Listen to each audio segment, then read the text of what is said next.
దుర్గా నవరాత్రులలో మొదటి రోజు శైలపుత్రి అవతారము. శైలపుత్రి దుర్గా అమ్మవారి నవదుర్గల అవతారాల్లో మొదటి అవతారం. నవరాత్రుల మొదటి రోజు అయిన ఆశ్వీజ శుక్ల పాడ్యమి నాడు ఈ అమ్మవారిని పూజిస్తారు. శైలం అంటే కొండ. పర్వతమైన హిమవంతునికి జన్మించిన అమ్మవారు కాబట్టి ఆమెకు శైలపుత్రి అని పేరు వచ్చింది. సతీ, భవానీ, పార్వతి, హేమవతి అనే పేర్లు కూడా ఉన్నాయి ఈ అమ్మవారికి. శివుని భార్య గణపతి సుబ్రహ్మణ్యేశ్వరుల తల్లి అయిన పార్వతీదేవిని శైలపుత్రిగా కూడా వ్యవహరిస్తారు. ఈ అమ్మవారి తలపై చంద్రవంక ఉంటుంది. కుడి చేతిలో త్రిశూలం, ఎడమ చేతిలో కమలం ఉన్న ఈ అమ్మవారి వాహనం వృషభం. పేరులోనే కాక వాహనం, ఆయుధంతో సహా సాక్షాత్ పార్వతీదేవి అవతారమే శైలపుత్రి దుర్గా. మహిషాసురుని సంహరించేందుకు యుద్ధంలో మొదటి రోజు పరాశక్తి ఇలా పార్వతీదేవిగా వచ్చింది కాబట్టి నవరాత్రుల మొదటి రోజు శైలపుత్రి దుర్గాదేవిగా ఆరాధిస్తారు. బ్రహ్మ, విష్ణు, మహేశ్వరుల శక్తులను కలిగిన ఈ శైలపుత్రి దుర్గాదేవి వృషభ వాహనంపై తిరుగుతుంది.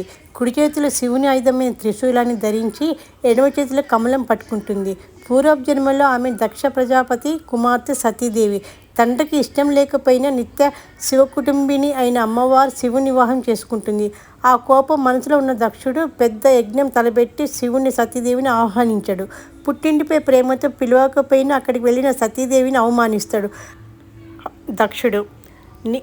నిరీశ్వర యజ్ఞం ఎప్పటికైనా నాశనం అవ్వక తప్పదని హెచ్చరికను లోకానికి ఇస్తూ అవమాన భారంతో కాలి గోటితో అగ్నిని సృష్టించి అందులో దూకి తను చాలిస్తుంది సతీదేవి.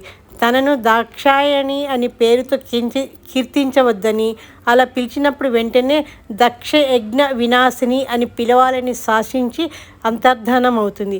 ఆ తర్వాత తిరిగి శివుని వివాహం చేసుకునేందుకు మేనక హిమవంతులకు ఇచ్చిన మాట ప్రకారం వారికి కుమార్తెగా పార్వతిగా జన్మించింది అమ్మవారు. ఈమెనే హైమావతి, శైలజ, శైలపుత్రి అని రకరకాల పేర్లతో కీర్తిస్తారు భక్తులు.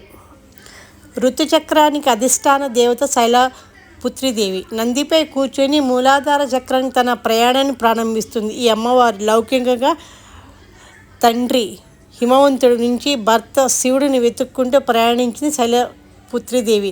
మూలాధార చక్రాన్ని జాగృతం చేస్తుంది ఈ అమ్మవారి ఉపాసన. అందుకే నవరాత్రి పూజ చేసేవారు యోగులు ఈ అమ్మవారిని ఉపాసించి మూలాధార చక్రంపై దృష్టి కేంద్రీకరించి ధ్యానిస్తారు. ఇలా మూలాధార చక్రాన్ని ధ్యానం చేయడం ఆధ్యాత్మిక మార్గం తొలిమెట్టుగా చెప్తుంటారు. ఇదే యోగ సాధనకు ప్రథమమైనది. శైలపుత్రాదేవి మూలాధార శక్తికి అధిష్టాన దేవత. ఎన్ని జన్మలకైనా శివ కుటుంబినికి కాబట్టి తన భర్త అయిన శివుని వెతికి ధ్యానించి సొంతం చేసుకుని అమ్మవారిని ఉపాసించడం ద్వారా తననే ఉన్న దైవాన్ని దర్శించవచ్చు అని చెప్తుంటారు. యోగపరంగా నవరాత్రులలో మొదటి రాత్రి చాలా పవిత్రమైనది, కీలకమైనది. ఈ రాత్రి శైలపుత్రి దుర్గాదేవిని ధ్యానిస్తే ప్రకృతి స్వరూపుడైన దుర్గాదేవిని చేరుకునేందుకు సులభంగా ఉంటుంది అని అంటారు. ఆశ్వీజ శుక్ల పాడ్యమి రోజున ఈ అమ్మవారిని ధ్యానించడం ద్వారా మనం చేసే ఉపాసన సిద్ధిస్తుందని నమ్ముతారు.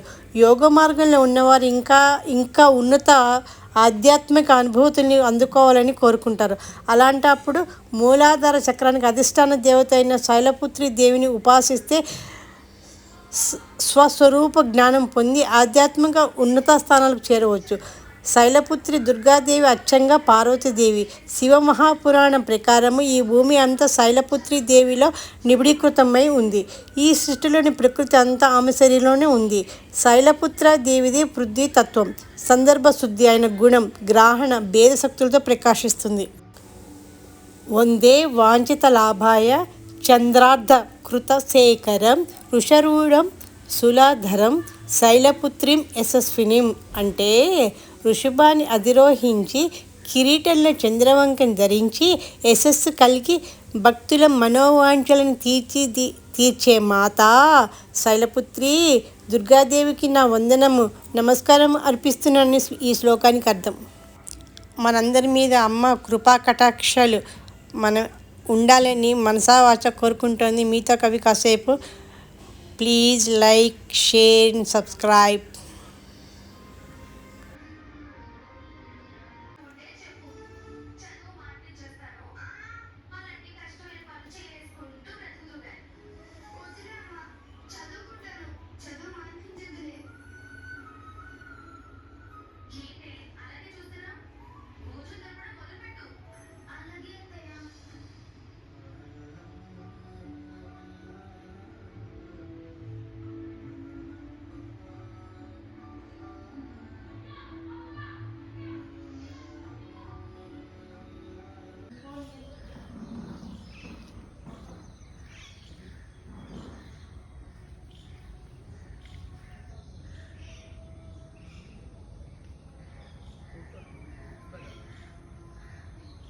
దగ్గర